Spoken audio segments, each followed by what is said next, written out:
Hi, I'm Bill O'Reilly. Thanks for watching us tonight. President Obama's job performance. That is the subject of this evening's Talking Points memo. About an hour from now, Barack Obama will deliver his farewell address. After 8 years in office, he believes he has been successful. Others dissent.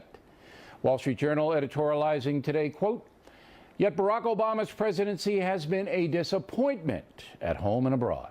A fact ironically underscored by Mr. Obama's relentless insistence that he has been a success," unquote. So now Talking Points would like to assess and present the facts about President Obama on the job. First of all, some of you believe that I, your humble correspondent, have been too easy on Mr. Obama. Over the years, I've received letters like these. Matthew Richards, Natick, Massachusetts. Mr. O, I didn't realize that you were the new spokesman for the White House. Lorene Rorex, Johnson City, Tennessee. Bill, you threw softballs at the president. You are losing your edge. Marvin Dorfman, Monroe Township, New Jersey. O'Reilly, why are you defending President Obama? Talking Points replies this way. I've been fair. I haven't bashed the president. I've not attacked him personally. Have not bought into the opinion that he wants to damage the USA. Have not bought into that. What I have done is analyze what he's done in a fact-based way. So let's take a hard look at that. We'll begin with President Obama, the person. Certainly as half African-American, he's a historic figure. He's given hope to many minorities and others who see him as a person with little advantage in his early life, who, through hard work, rose up to become the most powerful man in the world. That is a very positive thing. Mr. Obama is a role model for success. On the negative side, inexplicably, the president has not improved the economic or social situation of most poor minority Americans. There's now more poverty in the USA than there was when he took office. Black home ownership down on his administration. And racial division way up. Groups like Black Lives Matter have polarized blacks and whites, and Mr. Obama welcomed that radical group to the White House. Kind of a mystery to me why Barack Obama did not concentrate more on solving the poverty problem. Key to that is keeping families intact. At one point, I expected Mr. and Mrs. Obama to make that theme one of their top priorities. It never happened. Poor education in the inner cities, a lax view on narcotics, and the president's muted support of the police have all contributed to chaos in poor neighborhoods. Now let's take a look at the healthcare situation. Mr. Obama's vision is good, that all Americans should have access to quality health care. But the execution of Obamacare put a steep burden on working class families. As we all know, health insurance premiums way up, deductibles way up, and doctors accepting the health mandate becoming fewer and fewer. There's no question Obamacare will be repealed under President Trump, and we all have to hope that the Republicans will put forth a better plan. On the economic front, Mr. Obama did a good job in his first year, stabilizing the economy, which was in free fall because of the mortgage con that led to the recession. For example, he made the right decision, bailing out some American car makers who have since repaid the feds. But then Mr. Obama shifted into massive income redistribution mode.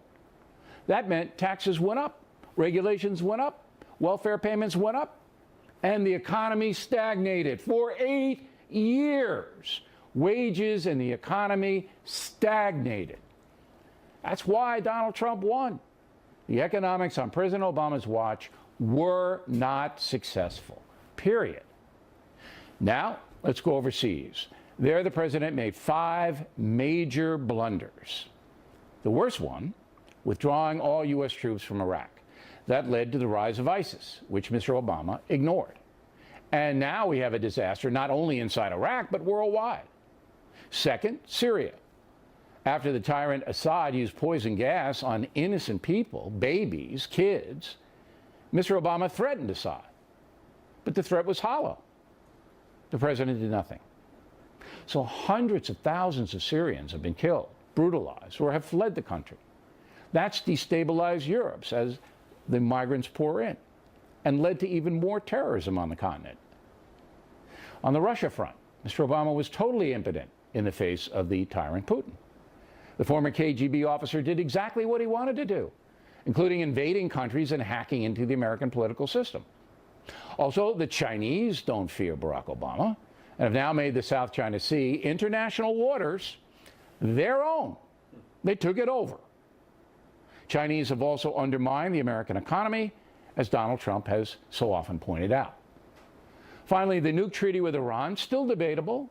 What is not debatable is that Iran is the primary sponsor of terrorism in the world, including the direct destabilization of countries in the Mideast and Afghanistan.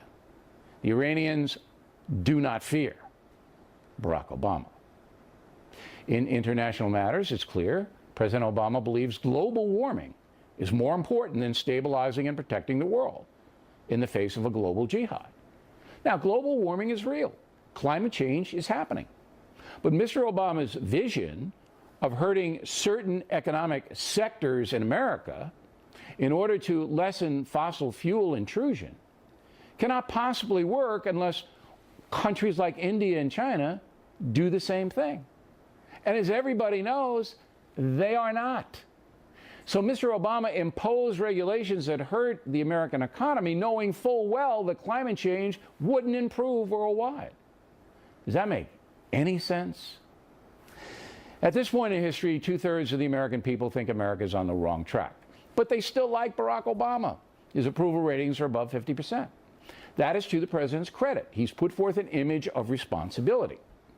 But as the nation's leader, Mr. Obama has not improved the economy to any significant extent, has not diminished poverty and poor education, has not brought Americans together, and has used the power of this great nation in a way that has created mayhem abroad.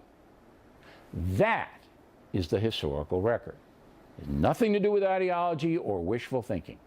It has everything to do with performance. And that's a memo. Next on the rundown, two presidential historians will react. Then later, a nasty racial controversy on Capitol Hill involving a plaintiff offensive to American police officers. The Factor is coming right back.